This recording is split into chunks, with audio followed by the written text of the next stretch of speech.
CBS News Bay Area Afternoon Edition with Ann Makovic. Right now on the afternoon edition, trouble on the tracks. BART service is halted on a major stretch between the East Bay and the South Bay at this hour.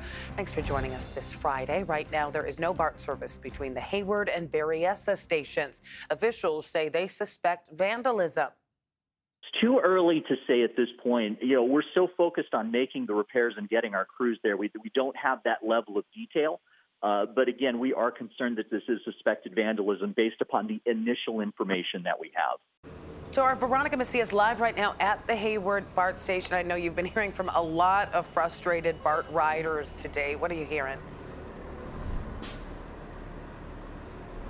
Good afternoon. Yes, and it's been hours now since they've had disrupted service for BART, and at times it has been very crowded here at the Hayward station. You have people over here who are waiting to hop on a bus. Say, for example, if you're trying to get to the Berryessa station, they have to hop on an AC transit bus here. That's going to take them down south to San Jose. They're going to go to Fremont first, though, so people having to take multiple buses. Then from there, they're going to have to wait for another bus to get over to Berryessa. So naturally, people here, they're annoyed with this disruption. So what we're learning from BART within the past hour, like you mentioned earlier, there was an issue that was an act of vandalism, they believe, fiber cut near this Hayward station, preventing the trains from going out safely. So what we know is that the green and the orange lines are impacted from Hayward to Berryessa. It's not a system-wide issue, thankfully. In the meantime, bus service is running with the help of AC Transit between Hayward and Milpitas, and VTA is providing service between Hayward and Berryessa. So there's lots of people trying to get to San Jose this morning who were either calling in late or calling out for the rest of the entire day. Many people say they now know the drill. By now, they coordinate efforts to catch an Uber or a Lyft together to share that cost.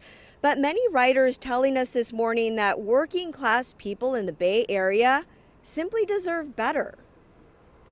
And I feel sometimes that the BART board members use the BART board as a way of climbing politically, and they're not really genuinely concerned with how BART runs, because I'm not convinced that the BART board members actually ride BART. I'm going to be super late because I was supposed to be there at 8 o'clock, and now I have to figure some kind of way out. Well, so much is lost today. I lose a whole day's worth of work. Also, I work at a facility for disabled people, and no one will be there to clean. So right now, these people, they don't seem as upset as the people from earlier this morning. Early risers, they say, they wish they could get a heads up at 5 a.m. so they could maybe drive into work instead and not be caught up in the mess. Meanwhile, the people we've talked to here say they're hoping things do get resolved by the evening commute. However, we have not heard an estimated time for when that will happen, Ann. Wow, very frustrating. The multiple buses to get to Berryessa, too. Really annoying. All right, thanks for that, Veronica, in this morning's issue.